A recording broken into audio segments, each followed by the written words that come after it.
అని బబ్రుడు కూడా పడిపోయేసరికి ఇంక చేసేది ఏం లేక బలరాముడి దగ్గరకు వచ్చి కూర్చుని, అన్నయ్య నువ్వు తపస్సులో ఉన్నావు, నీకు నేను సేవ చేద్దామని వచ్చాను, కానీ బబ్రుని పరిస్థితి ఇది, ఇంటికి వెళ్ళి కబురు చెప్పేందుకు కూడా మనిషి లేడు, అనంతకోటి బ్రహ్మాండ నాయకునికి అనేక బాహూదర వక్త్రనేత్రం పశ్యామి త్వాం సర్వతో అనంతరూపం నా అంతం నమధ్యం న పునస్తవాదిం పశ్యామి విశ్వేశ్వర విశ్వరూప అమిత విహారుడు అనంతుడు ఈశ్వరుడు తానొకనాడు 16,000 భవనంబులలోన ప్రీతి 16,000 నృపబాలల 16,000 భవనంబులలోన ప్రీతి 16,000 నృపబాలల 16,000 చందముల యథావిధిగా వరించే భూవర.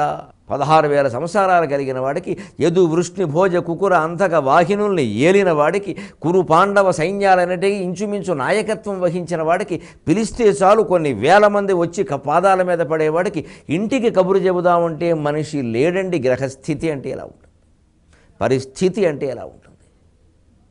ఆ యథార్థత్వంతో రాజీ పడ్డమే జీవితం. దాన్ని మార్చే ప్రయత్నం చేయొద్దు.